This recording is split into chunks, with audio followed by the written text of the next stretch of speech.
Good morning, all of you. Welcome. Yes, today it's a concluding part of theme number 10, last and final portion of theme number 10, the winds of change.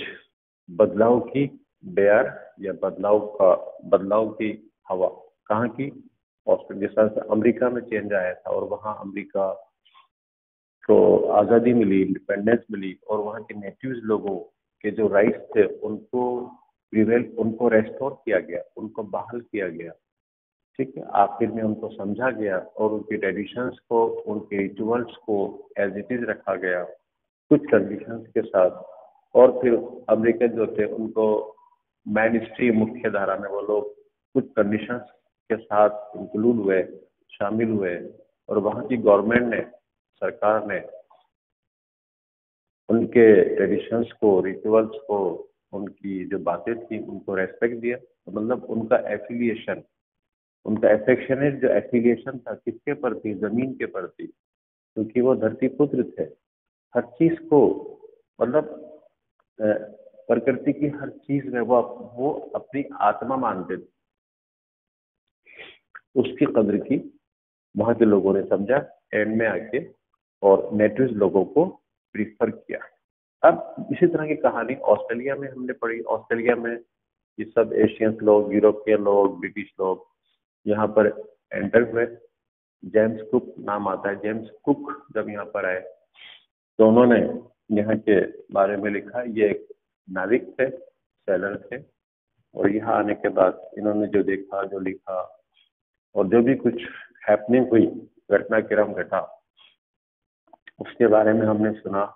आज हम देखेंगे 229 page से start करेंगे, the winds of change. अब बदलाव क्या मतलब? कौन सी चेंज है? जो अफ्रीकन, जो ऑस्ट्रेलिया के जो नेटिव लोग हैं, जो वहाँ के लोकल लोग हैं, जो 40,000 साल पहले से भी वो लोग वहां पर रह रहे हैं, जिनके लिए कहा जाता है कि ये लोग लैंड ब्रिज के थ्रू न्यू गायना से ऑस्ट्रेलिया में इन्होंने माइग्रेट किया और वो कहलाते थे एबोरिजिन्स, जिनकी शुरुआत, जिनका रहना करना शुरुआत वहीं से हुई। एब कहते हैं फ्रॉम और ओरिजिन कहते हैं बिगिनिंग, जिनकी शुरुआत वहीं से हुई, है ना। तो ये 40,000 साल, 40,000 ईयर्स से भी पहले के ये लोग थे जिनको कहा जाता था एब ओरिजिन्स या ऑस्ट्रेलियंस। इनके अधिकारों की बात चले, इनको जो अब तक नहीं मिला था, इनको जो सारी हर चीज से इनको इग्नोर किया गया था, इनको बाईपास किया गया।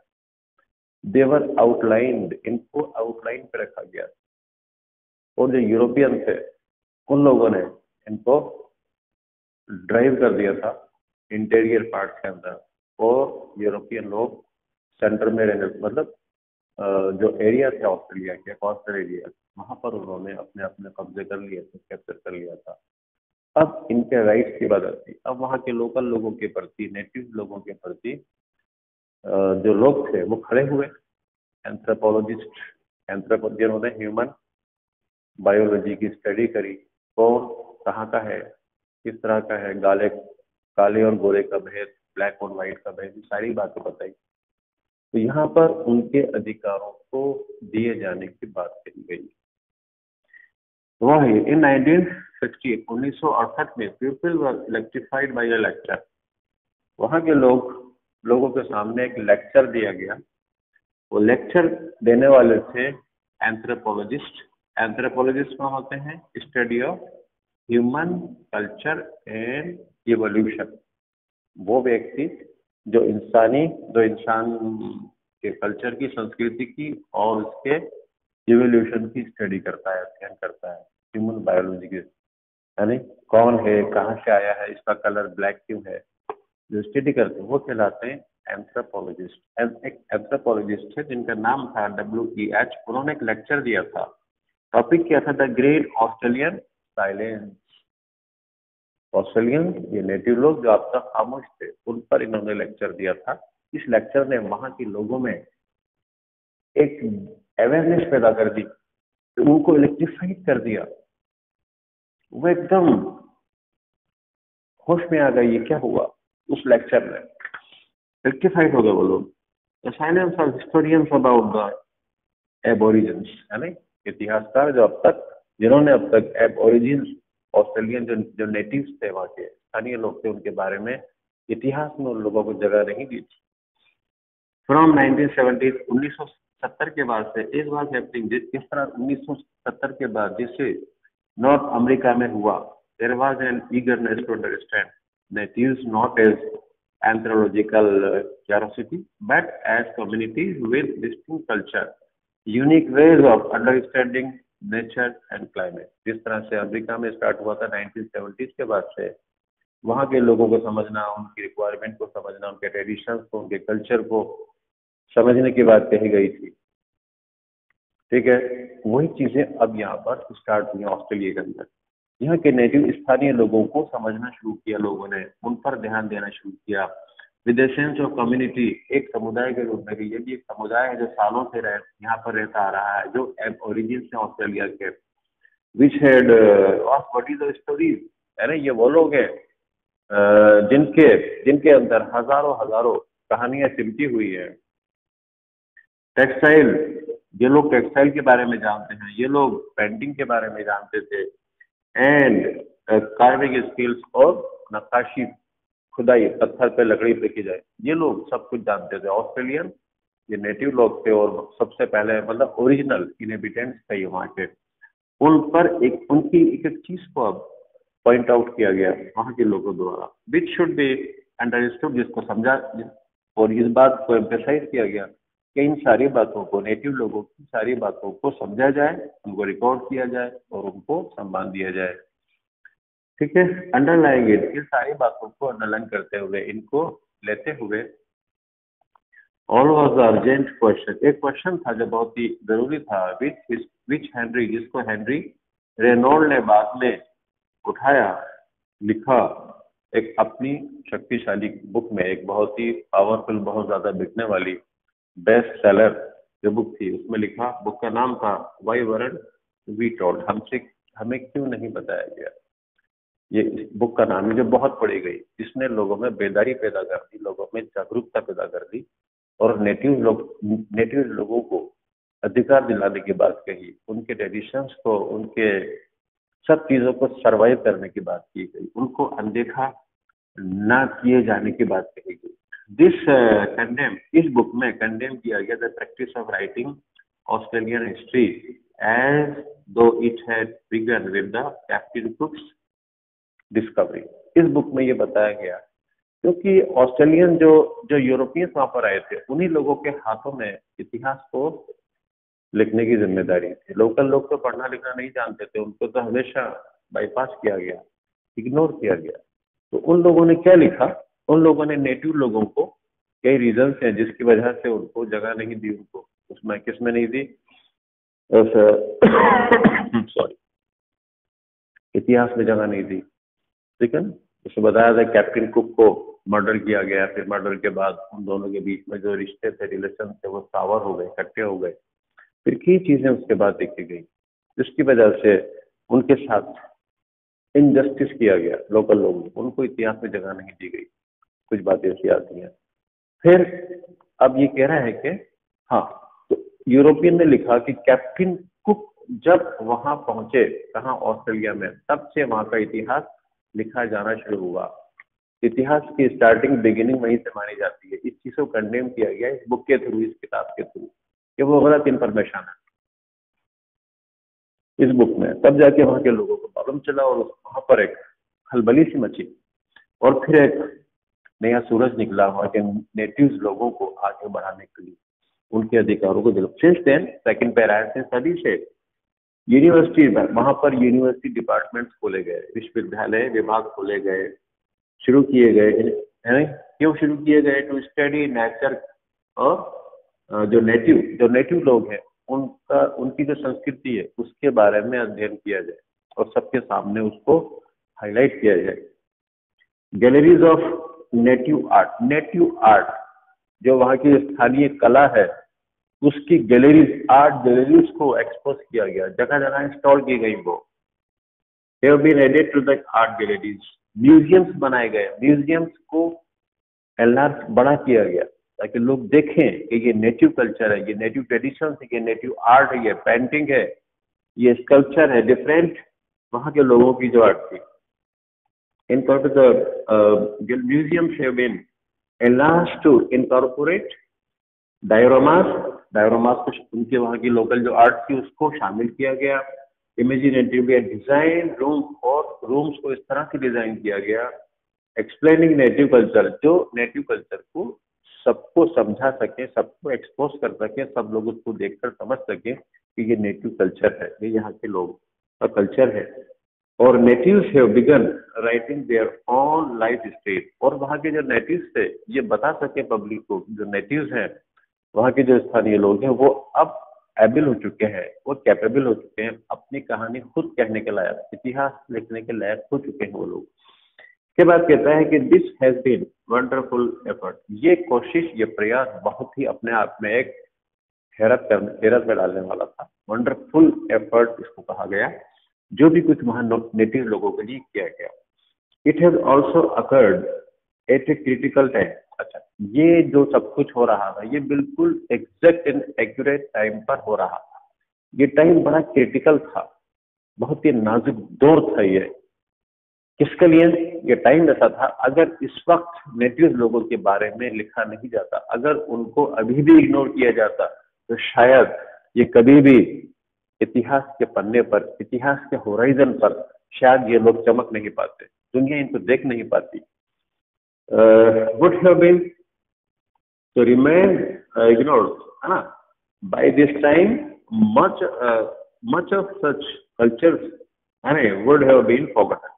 तो बहुत सारा कल्चर इनका बुला दिया जाता अगर इस वक्त ये इन बातों को नहीं उठाया जाता। तो लोकल लोगों को इस तरह से वहाँ पर हाईलाइट, उनको प्रोजेक्ट किया गया। फ्रॉम 1974 से मल्टी कल्चरलिज्म, आप जैसे आपका इंडिया मल्टी कल्चर को फॉलो करता है, यहाँ पर अनेक तरह की जातियां हैं, जिसे कहते हैं ना यूनिटी इन डाइवर्सिटी। यहाँ डाइवर्सिटी कितनी है, कितनी जाति रहती है, कितने ड्रेसेस, आप पूरे इंडिया। ऐसे ही ऑस्ट्रेलिया में हमने पढ़ा था, ऑस्ट्रेलिया में आज के करीब 200 लैंग्वेजेस बोली जाती है। 200 languages are spoken by different ethnic groups. So native cultures and to the different culture of the immigrants from Europe. Europe और एशिया से आए हुए जो इमिग्रेंट्स, उनका कल्चर डिफरेंट था नेटिव लोगों के कल्चर से और ट्रेडिशन से। उसके बारे में बताया गया। फ्रॉम 1970 और 1970 के दशक के बाद से is the term human rights. 1970 के बाद से ह्यूमन राइट्स ये एक नाम सामने आया, होराइजन पर आया। मानव अधिकार बिगेन टू बी हर्ड, सुना गया। कहाँ पर? यूएनओ के मीटिंग में। जानते हैं यूएनओ आप? ये मीटिंग में सुना गया। एंड अगर और दूसरी इंटरनेशनल जो एजेंसी है वहां पर ह्यूमन राइट्स को लेकर सवाल खड़े किए गए कि इंसान के जो अधिकार है, उनके जो फंडामेंटल राइट्स है वो उनको दिए जाए, है नहीं, उसको भलाया ना जाए, सारे इंसान बराबर है, इक्वल है, इस बात को। And other As Australian public realized this may that in conflict to the USA, Canada and New Zealand, Australian लोगों ने के सामने अमेरिका था, कनाडा था और न्यूजीलैंड था, जहां पर यूरोपियन लोगों ने जो भी उनके साथ किया था, वहां के लोग वो पूरा उनकी तारीख, पूरा इतिहास उनके सामने था और ये नहीं चाहते थे वो इतिहास यहाँ दोहराया जाए, यहाँ उसको रिपीट किया जाए और उनके साथ भी ऐसा किया जाए। ये लोग जागरूक हुए, इनको वहां के लोगों ने जागरूक किया, राइटर्स ने और अलग अलग जो एंथ्रोपोलॉजिस्ट हैं उन लोगों ने, है ना। और ये नहीं चाहते थे Canada. Australia had no treaty. Australia जो ऑस्ट्रेलिया थे उनकी कोई संधि, कोई पैक्ट, कोई एग्रीमेंट नहीं हुआ था जमीन को लेकर अब तक वहां के लोगों से, है नहीं। और वो क्या कहते थे वहां की जमीन को, ये ऑस्ट्रेलियन लोग या यूरोपियन लोग, टेरा नलियस का मतलब होता है ये जमीन किसी की नहीं है। इसका मतलब ये होता था that is belonging to nobody, ये जमीन किसी की नहीं है। ये जमीन तो सरकार की है, ये मान लो आप, है ना। सॉरी,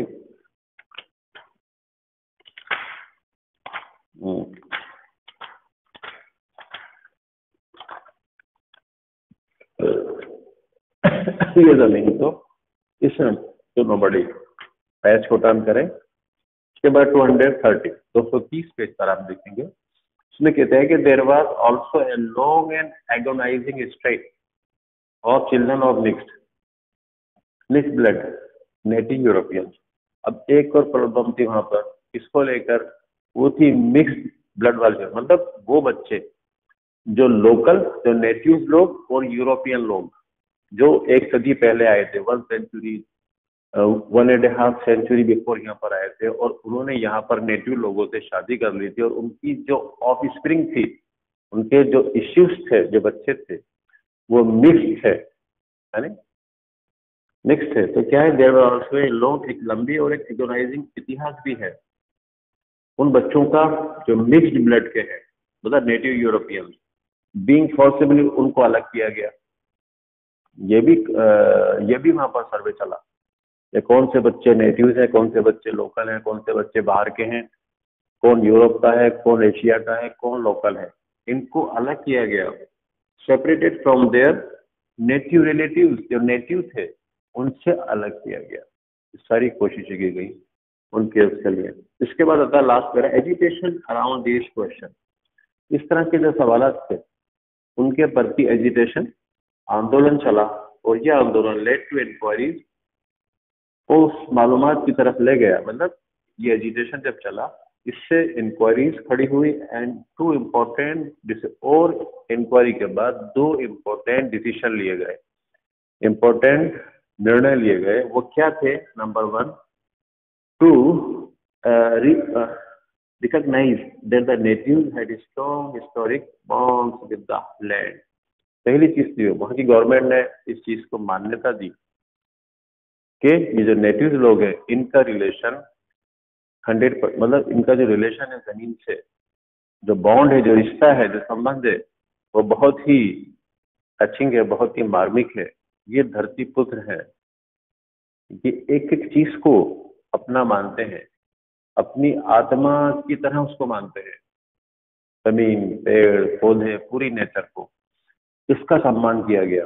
पहली चीज तो ये, उसको है ना, नेटिव्स को हैड स्ट्रॉन्ग हिस्टोरिक बॉन्ड है with the land which was sacred. ये जमीन जो इनके लिए पवित्र है, जिसको ये अपने से ज्यादा अहमियत देते हैं, प्रीफर करते हैं, and it should be respect, जिसका सम्मान, इनकी इसकी इस भावना का, स्पिरिट का सम्मान किया जाना चाहिए। वहां की गवर्नमेंट ने ये निर्णय लिया, पहली चीज उनके हक में लिया। दूसरा क्या था? टू वाइल पास्ट, ये कह रहा है वाइल पास्ट एक्ट्स, पिछले काम जो इन्होंने किए कुड नॉट बी, उनको भी बनाया नहीं जा सकता। जो काम वहां के नेटिव्स के प्रति हुए उनको इग्नोर किया गया, उसको अब बुलाया नहीं जा सकता था। ये कह रहे there should be a public apology, public apology. अब क्या होना चाहिए? वहां के गवर्नमेंट ने कहा कि पब्लिक जितने नेटिव लोग हैं उनसे माफी मांगी जाए, पब्लिक एपोलॉजी की जाए फॉर द, उस अन्याय के प्रति जो अन्याय यूरोपियन लोगों ने वहां के नेटिव लोगों के प्रति और उनके बच्चों के, चिल्ड्रन के प्रति की, in an attempt to keep them white and coloured people, white, keep them apart, अलग अलग रखना, गोरों के साथ, गोरों की अलग, गोरों को अलग, और कलर्ड जो काले थे, जो लोकल लोग थे, उनको अलग किया गया। ये जो भेदभाव था, ये जो एपार्थीड थी, पॉलिसी ऑफ एपार्थीड ऑफ यूरोपियन, ये भेदभाव, ये इनजस्टिस जो उनके खिलाफ किया गया कि ये गोरे हैं, इनको ज्यादा अधिकार दिए जाएं, इनको ज्यादा प्रीफर किया जाए, और ये कलर्ड है, ये काले हैं, इनको कम किया जाए। इस चीजों को समझा गया और फिर उसको बिठाया गया। ये 2 डिसीजन लिए गए, और इस तरह से ये आपका लेसन फिनिश होता है। आपको ये क्वेश्चन, जैसे कि आप हमेशा करते आ रहे हैं, 1 to 4, और ये क्वेश्चन आपको करना है 4, ठीक है। आपको 230 बड़ी क्वेश्चन आप कर लें, और अब इसके बाद आपका एक ही बचा है, थीम नंबर 11। ओके, इसको हम ले लेंगे। Thank you so much, have a nice day.